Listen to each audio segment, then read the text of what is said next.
Hello, welcome back to our show. You just made the blooper reel. Take two. Hello, I'm Reginald Bullock, and I hope you enjoy the episodes that you might have been watching prior to. And if you haven't, tune in to watch Living Life with me, Reggie B, and Trey Wilder here. Hope y'all are having a good one. Appreciate y'all for tuning in. Reggie, this is a good day. It's a good episode. I feel very positive about this. You feel positive about this? I feel very positive about this. I ain't gonna hold you. And look, ladies and gentlemen, if I'm wrong, I apologize. Please forgive me. I think that's a nice little touch off of that. So give me a little. Well, you know, in the old school, they would say, charge it to the head and not charge it. They say, you know, if I ever missed anybody, if I didn't say your name, well, you know how you go name and you charge it to the head. You know, if I missed you, charge it to the head and not the heart. You can forget. So we say some stuff. Forgive us. Please forgive us. Charge it to the head and not the heart. That's what I want. That's what this show, Living Life, is about, right? We have two different perspectives.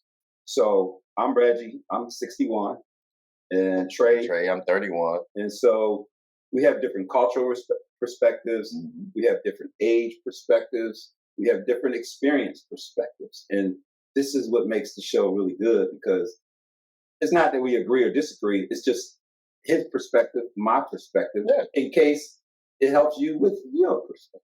Exactly. So, and we might have actually just started off the show kind of nicely, because you might actually be making me say, I'm sorry to a yard that I don't even have right now. You try to transition with this. I like that. Go ahead. No, but genuinely though, because like when you said, well, we're expecting stuff from the yard. Like look, y'all want the yard to be green. You know what I mean? You want them bushes, them shrubberies to be looking nice, right? Well, if you ain't doing no work too, but why are we expecting stuff? That's like saying, I expect to have $1 million that I ain't working off.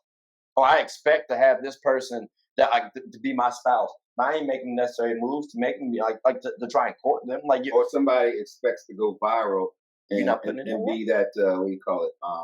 Influencer mogul. Yeah. And make $1 million. Yeah, but you ain't doing no daggone work. Like, what are we doing? So I from that vantage point, you should become an influencer mogul, and you should have because you put this whole thing right here is your idea. I like to say ours. You know, I don't like taking credit for stuff. You know what I'm saying? But no, I think my problem with trying to go viral is a lot of times I think people just do it just to do it. And like it's a 15-minute worth of fame thing. I'd like to go viral and stay there. Like I don't like the man personally as a basketball player. Who you talking about? You know I'm going with LeBron. I'm going. Well, I guess I did say Steph last time. Didn't I? Dag, about to mess up some NBA connections. But not like with Braun. I have not been the biggest Braun. Always be slamming ball players. Not always. It's just the last 2 episodes. I don't even want to count that as slamming. You know, like the Scottie Pippen one, that's not really a slam. That's just, it is what it is. That's tough across the board. Steph, I ain't really going at him. It's more so his fans. But like what Braun said, that he said, you know, success is something that's earned, not given. And I'm sure other people have said that before. But he's the one that I remember saying it. And that's very valid. So like when people go famous now, it's like, well, I feel like it's for a short period of time. Going back to like, I think E0, our pilot, we were talking about intelligence, you know, hustling. Episode 0. Go ahead. Like, I want to make sure that if I do go viral, I can sustain that. Because if not, you want to make sure when you go viral, obviously, you guys. When I go viral, apologize. See, that's why you have good counsel around. But like, I want to when I go viral, I can sustain that. So, because if not, I feel like I'm gonna have to apologize to myself. I feel like I'm gonna have to apologize to other people because I feel like apologize for what? For letting them down, letting me down. Like to me, but not going viral. No. If I go viral and I don't stay the course, well, what if you did the best you could? And I mean, there are certain one-hit wonders out there in music where that album they made was so incredible that they just couldn't top it, and they were satisfied. The world satisfied was still listening to it now. Scott Jarrett made a song called "The Image of You." Okay, and it is one of the best songs out there. You know, slow song. I won't stop singing it, but the point is, when I went to go find that music, it was not available anywhere for download. So I had to buy the CD, but I got it on, I don't know, one of those not social media, but one of those buying type portals. Okay. And I paid $67 for the CD because he only made a few. But the point is, he didn't make any more after that, right? And so you might make a masterpiece. Made featuring Frankie Beverly. Remember the song Before I Let Go, and everybody done remade it, right? But he hadn't made a new record or song since the early 80s or late 70s. And he just lived off of it. So you don't apologize for doing good work and now you can't do no more. I look at it like we're in the entertainment business, right? Okay. So if my goal is to entertain you, yes, this one time was nice. That's cool. I'm 31. I'm looking to do this for like the rest of my life, essentially. So in my world, if I can only go viral like once, or if I go viral and then I fall off the map, I apologize. Because like that to me feels apologize then. Why are you speaking that into existence? Here's the deal. If you create a masterpiece and then the next go round you don't hit that mark that you're trying to hit, then put the work in to hit the mark. Oh yeah. Right? But see, that I would feel like if I try again, eventually I'm going to go viral again. I feel like people, when they don't go viral, it's because they have not planned out properly. Viral? I never understood why people even say it's the eyes, it's the viewership. They're trying to go viral. So that to me, it should be more about the craft, right? Viral is not the craft. You're right, but again, you need to have those views, those eyes on you a little bit. I think that's you should do all of that, but what about your craft? What about your skill set? What about your capability? Right? You know, all of that stuff. It's like when I watch these martial arts movies and whatnot, I see some cool aerial kicks and I call it Hollywood kicks, right? Yeah. And a lot of those folks are actually real martial arts, and they can do a lot of those moves. But in the ring, you don't do all that stuff at all, right? And so in the ring, you better have some skill sets. A solid you foundation. Better be solid. You better know your stuff. You better have mastered your craft. Yeah. I may come at you with like 5 different weapons. I say weapons, different types of punches and kicks and block. As opposed to the 50 to 70 that I know. I could do a jump spinning crescent kick and all aerial kicks and all that. Or I can give you a step inside kick to your chest and knock you out the ring, right? So the point is, going viral, you made the point earlier, like knowing all this equipment, right? You got to have that foundation. True. So that's part of it. You also got to be able to articulate the language properly so that people can understand. And you got to look good on camera, right? If you're on, a lot of times DJs on radio, you don't know that.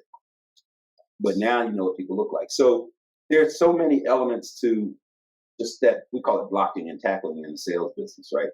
Every football player needs to know how to block and tackle. I don't care. Quarterbacks need to know how to block and tackle, right? Everybody got to know that. So in the entertainment industry, what are those blocking and tacklings? Now, when you get good at it, all right, you might go viral, you might not. If you don't go viral, are you mad? No, and that's the thing. You can't get mad. I see people get mad because they didn't go viral. And I see people just putting too much energy into trying to go viral. Nah, see, I don't. I'd like to go viral. I would want to go viral if it happens. And that's the success piece that you were talking about. Exactly. LeBron James said. So instead of going viral, you want to be successful. Because you could go viral and make no money. Yeah, and I get that. Yeah, so to your point about like maybe it's the terminology. So I of course I'd rather be successful. That means going viral. It means going, but and you have else to be associated. But you have to be able to sustain it. So like when we were talking about planning earlier, I'm sorry, E1, not E0. When you're like building your foundation, notice I've been thinking about, well, if this goes bad or if that goes bad, I want to have a plan in place in case that does occur. I'm not trying to bank on that. I just want to see, okay, well, if it does happen, I'm prepared for this as well too. So I think a lot of times I see people going viral, and then it's like, oh, well, did you ever think about you could do this, or like, what about just doing this, and it'll stretch out your fame for a little bit longer too. So like that comes from coaching and mentoring and talking to other people who may have gone before you. It's like, I get a lot of people. I'm gonna be a lawyer. I'm like, all right, how many lawyers have you talked to? None. See, how many judges have you talked to? None. All right. So how many lawyers are you going to talk to? Oh, well, I was just doing my research. No, not good enough. You need to identify some lawyers They need to see something in you that makes them think you could be a lawyer. And then y'all can start having that discussion that may lead to mentorship and friendship and all that other kind of stuff. At the same time is a lot of things end up in court. So talk to one or two judges. But if you're afraid to talk to a lawyer and you're afraid to talk to a judge, then you're afraid to get into your career, because these are the people who will be teaching you in school. So learn, right? Same thing with social media. Talk to somebody who's good at it. And find out all of the do's and don'ts and pitfalls and things like that, so you don't make the same mistakes they did. And if they like you, they may help you out with resources or relationships. Exactly. So that's building a business to be successful, not just going by. Yeah, you got to follow templates that are already out there. Like, if you want to be a lawyer, you need to go talk to a lawyer. If you want to be a basketball player, you need to go talk to a basketball player. Like, I would love to own my own network. Who do I need to talk to?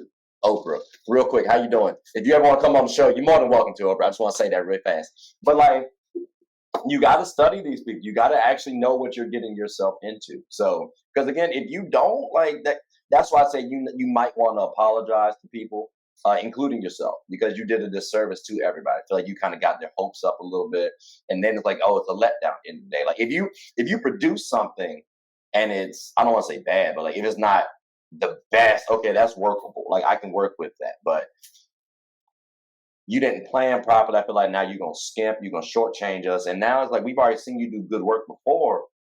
You got to keep that standard going. So that's why I say I say my bad. I apologize. But that, it seems like you might differ a little bit on seeking forgiveness aspect of that. I mean, if a person misses a free throw, do they have to pay for it by apologizing? I mean, depends on what the free throw that was. If it was at the beginning, if it was at the beginning of the game, I mean, if it was at the end of the game, yes, you need to apologize to the fan base. Like, I don't care who it was. You missed free throw at the end? Oh no, champ! I need that apology right quick, and you might need to toss me a couple bucks. But I think that about closes off the show. We apologize for having to end it, though. See what we did there. Yeah, I'm sorry. Well, Carol Burnett, you know who she is? I don't, actually. Of course not, man. She old enough to be your great-great-grandmother. That might be. She was a comedian, and at the end of her show, she would say something to the tune of, "I'm so glad we had this time together, just to laugh and sing a song or two. And before you know it, comes the time you have to say so long." Anyway, they made a whole thing that every time they closed the show, that there was that jingle, and the cast would come together and sing that. That's funny. So we got to figure out what we're going to use to close the show.